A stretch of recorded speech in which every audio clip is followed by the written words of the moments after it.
Okay, hello everybody and welcome. Today you get to say hi to my son Thomas. Here he is. He is going to be leaving the room now, but he was just in here because it is his room and he had to get some toys, so I thought he could just say hi. Say hi, buddy. Hi. Okay, bye. Do they still ride them here? They're not on there right now. Go downstairs, bud. Okay. So, honey, go downstairs, okay? I'll tell you later. So they didn't run here, right? No, they didn't. Okay, sorry about that. So, that's your little dose of little kid for the day.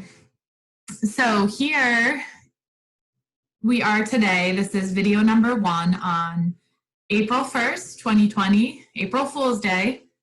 And we are going to talk today about, we're going to continue talking about sustainable waste management. So let's start with first the outline of what we're going to do in class today. You're going to watch this video, which is the lecture, and then you're going to watch videos 2, 3, and 4, which are different videos on YouTube about people trying to go zero waste. And they're pretty, some of them are pretty funny, so I hope you enjoy watching those. And then you'll take your mini assessment. Before we start, I just want to say that, so nobody came to my office hours on Tuesday, 3:30 to 4:30. And that means that I was logged into Zoom, but nobody else logged on. So please let me know if there's a way that I can make these more accessible to you, because I really would like to see people in those office hours. Your poster is due today at midnight. So I was thinking I might have some people in the office hours asking about the poster. You still have till midnight to ask me any questions you might have, so please send me an email, and if need be, we can set up a personal Zoom to talk. Okay, so let's get into the material. So I looked at your answers from the assessment on Monday about where your trash goes in Potsdam, and I got a wide range of answers, definitely not all correct. So let me just review where it does go, right? When your trash is taken out of your house, right here, the truck takes it to a waste transfer station. And then what is a transfer station? It's a place where all trash is sorted. Sorry, let me go back to there. Sorted to go to recycling, sorted to go to the landfill, a waste to energy plant, or to composting. So these are really important sites when we start to think about making our waste management more sustainable. One of the things is to have more people working at waste transfer stations, more waste transfer stations, so that the trash can be sorted more effectively. In Potsdam, our waste transfer station is down, you can see up here is our campus, right? If you take 56 down towards Hannibal Falls, it's the waste transfer station run by Casella is down there by the Barking Dog Saloon. Okay, so once the trash is sorted, then the different parts of it go to different sites. So the recyclables go to a recycling center. Ours in Potsdam gets hauled down to Central New York. And then some gets taken to composting if you're in Canton. If you're in Potsdam, there is no municipal composting. Something that I think that we should change in the town of Potsdam. And then our landfill, almost nobody got this right, is in Rodman, New York. So you had to actually read that St. Lawrence County Waste Management page. You had to read the whole thing.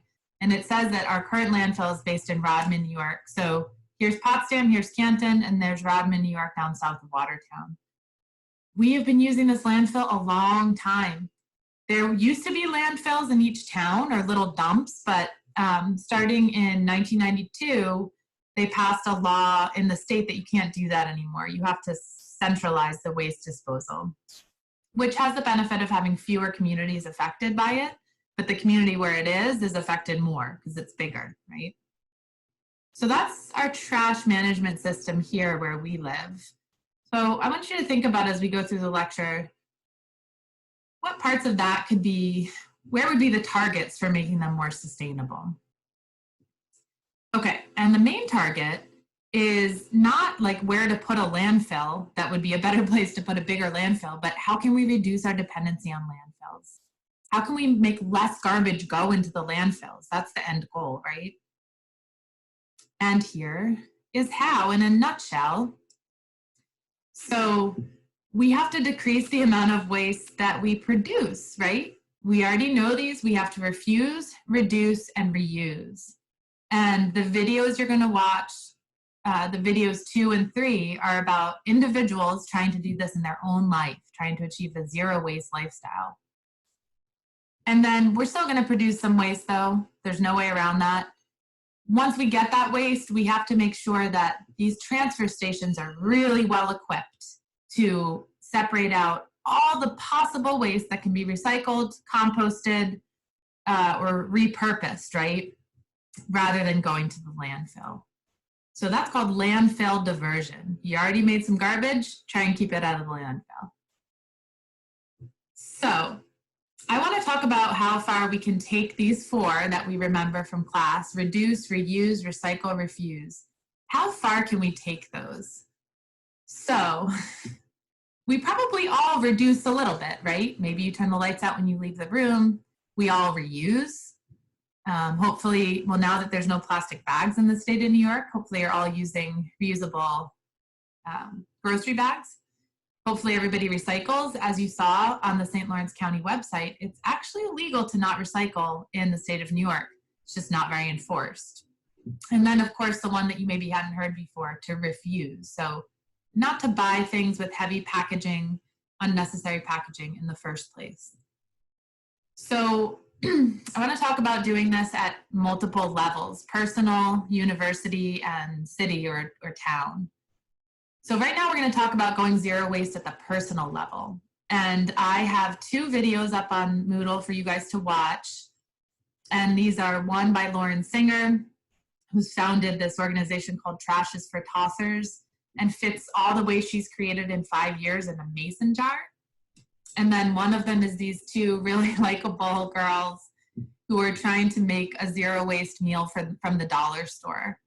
And they make something that actually looks pretty good. So take a break from my lecture now and put me on pause and open up those 2 videos and watch them. They're entertaining and there'll be questions on them in the assessment. Okay, so I'm hoping you just watched those videos and took me off pause and you're back. So the next thing, before we talk about the other levels, the reducing, going zero, trying to produce less waste at the university and town level, I just want to go to these 6 practices that Rosemary Cooper, the author that you read in your textbook, the ones that she talked about in there, because I was really interested in the ones that in your comments in your CPSs about which ones you do of these. So she advocates not just for reduce, reuse, recycle, but number 1, reduce the amount of materials and energy consumed, right? That means literally just buy less, use less. Don't just buy the recycled product sweater. Don't buy an extra sweater. That's that one. Reuse of products and materials. We all do this on a daily basis, right? You don't throw out your iPhone every day. We need to do it we need to increase it. So don't get a new iPhone every time one comes out. Repair and maintenance of products to extend their lifespan. Sharing of products, services, and land. So there were some cool ideas in the book, like libraries renting out tools and other things so that people wouldn't have to buy them. Using durable, long-lasting, and upgradable products. And then number 6, use of lower impact, equitably sourced products. So these red boxes, I'm putting a box around the ones that you guys most often mentioned in your CPSs. I asked you to say which of these you do the most, or which you're best at in your current lifestyle. And the majority of people said number 3 and number 6. And that makes sense. In number 6, you're not actually reducing your consumption. You're just buying things that are more sustainably made. So I would challenge you to try and move also to number 1, right? And then repair and maintenance of products to extend their lifespan. So a lot of people are saying that They've gotten good at repairing certain household items like an iron or a mixer for cookies. Very important. Someone mentioned that, so that they can last longer instead of buying a new one. I also looked at your feedback. So we had our short little coronavirus sidebar, which I'm going to have in every lecture from now on. And I asked you all in the CPS, is COVID affecting your consumption patterns? And pretty much everybody said yes. And here's the things that you said. You said you're not buying as much online. You're buying more food, gas, and toiletries. You're not consuming services. So like things you would normally do, like get a haircut, go to the gym, get your nails done, not doing those anymore.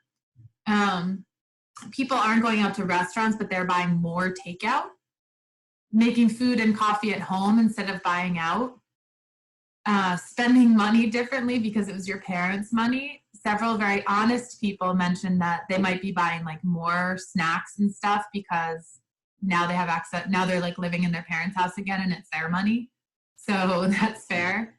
And two separate people said that they've started their own like mini garden indoors to be more self-sufficient food-wise.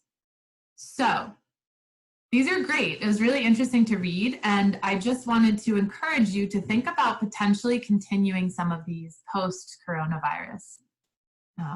This is an opportunity for us all to see how much we can reduce our consumption patterns.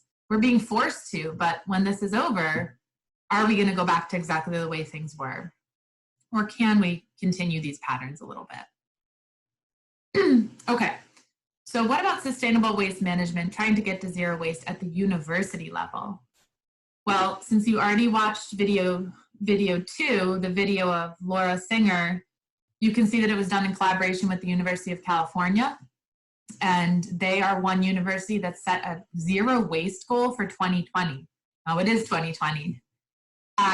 So they made that video in 2017 or something. The University of Texas also set a goal in 2016 of being zero waste by 2020. I've looked at their websites, neither of them have achieved their goal perfectly, but they're doing really well, and having that goal has inspired them. Like you saw in the video that the University of California has gotten to 69% of their trash does not go to the landfill anymore. It's recycled or composted or repurposed. So that's a pretty awesome statistic. So how can we get SUNY Potsdam closer to this? These are all of your great ideas that you guys had in your CPSs. I loved reading those ideas. So this isn't every single person's ideas, but just some of the ones, some of them overlapped. But I wrote down these: Take It or Leave It Book Room by Brandy's idea, a free cycle swap. So that's like a thrift store on campus, and several people had this idea. I called it the free cycle swap because we were planning to have this exact thing starting in May when people moved out. And a team of students from environmental studies has been working on this for months.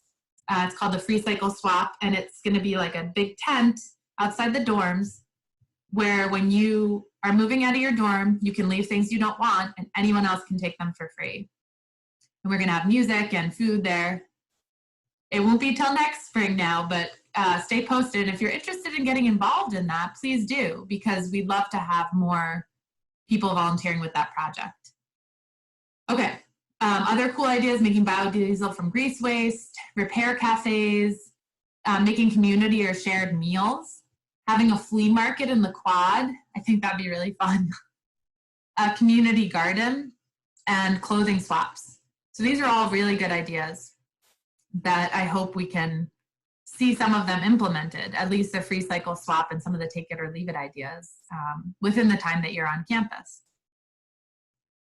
Okay, what about at the town or city level? Geez, if it's hard to go zero waste as an individual, as you saw in those videos, and it's pretty hard at a university level, how hard is it at a town or city level? Well, just like at the other levels, it's difficult, but it's possible. We're not set up to do that, but we can change the paradigm, right? We can shift our systems so that they are set up to do that.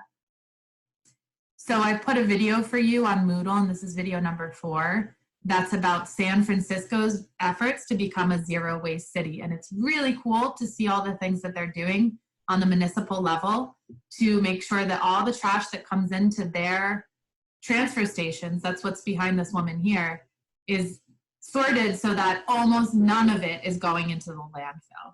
So really interesting. So stay here with me. Don't put me on pause yet. Let's watch one more slide and then watch that video about San Francisco. So here's the one slide I wanted to tell you.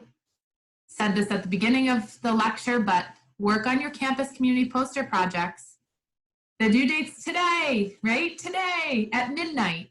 So get that poster in. If you can't get it in for some reason, let me know why. We can figure out a new deadline, but communicate with me, okay? Next week, we're going to talk about one of my favorite topics, food systems, and you're not going to have any CPS and no reading for next week. No CPS, no reading. The reason I'm giving you that break is because you have to finalize your poster by April 8th, right? So draft poster today. I'll get you comments. Get your final poster in by April 8th. No CPS and no reading as a break. Okay. Thank you guys. I hope you enjoyed this and have fun watching that last video on San Francisco and then doing the assessment. Have a great